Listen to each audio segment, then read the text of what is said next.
जन्य भी गहन मौन में खोया हूँ, मैं इनके शव का पंचजन्य भी गहन मौन में खोया हूँ। उन बेटों की याद कहानी तुम्हें सुनाने आया हूँ, उन बेटों की याद कहानी तुम्हें सुनाने आया हूँ। जिस माथे की कुमकुम बिंदिया वापस लौट नहीं पाई, पायल झुमके कंगन ले गई कुर्बानी की अमराई। कुछ बहनों की राखी जल गई है बर्फीली घाटी में, बेटी के गठबंधन मिल गए हैं करगिल की माटी में। पर्वत पर कितने सिंदूरी सपने दफन हुए होंगे, 20 बसंतों के मधुमासी जीवन हवन हुए होंगे।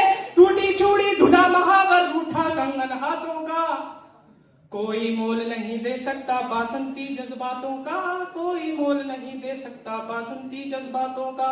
उन आंखों की 2 बूंदों से सातों सागर हारे हैं। कविता की सर्वश्रेष्ठ पंक्तियां पढ़ने जा रहा हूं।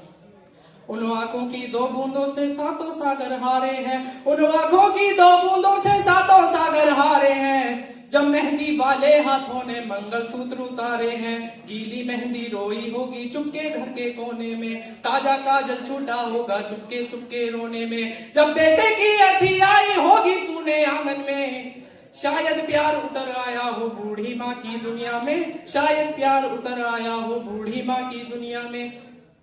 वो विधवा पूरी दुनिया का बोझ सर ले सकती है, वो विधवा पूरी दुनिया का बोझ सर ले सकती है, जो अपने पति की अर्थी को भी कंधा दे सकती है, जो अपने पति की अर्थी को भी कंधा दे सकती है। जिन बेटों ने पर्वत काटे हैं अपने नाखूनों से, कविता का भाव समझिए, मैं नाखूनों से कह रहा हूं। जिन बेटों ने पर्वत काटे हैं अपने नाखूनों से, जिन बेटों ने पर्वत काटे हैं अपने नाखूनों से, उनकी कोई मांग नहीं है दिल्ली के कानूनों से। जो सैनिक सीमा रेखा पर धुतारा बन जाता है, उस कुर्बानी के दीपक से सूरज भी शर्माता है। गर्म दहानों पर तोपों के जो सीने अड़ जाते हैं, उनकी गाथा लिखने को अंबर छोटे पड़ जाते हैं। उनके लिए हिमालय कंधा देने को झुक जाता है, कुछ पल को सागर की लहरों का गर्जन रुक जाता है।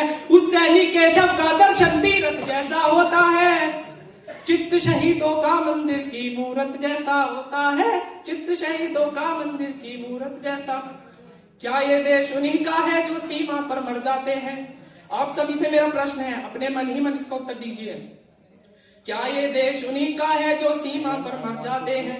अरे क्या ये देश उन्हीं का है जो सीमा पर मर जाते हैं? अपना लहू बहाकर टीका सरहद पर कर जाते हैं। कोई युद्ध बदन की खातिर सबको लड़ना पड़ता है, संकट की घड़ियों में सबको सैनिक बनना पड़ता है। जो भी लोग वतन की खातिर मरने को तैयार नहीं, उसकी संतति को आजादी जीने का अधिकार नहीं, उसकी संतति को आजादी जीने का अधिकार नहीं।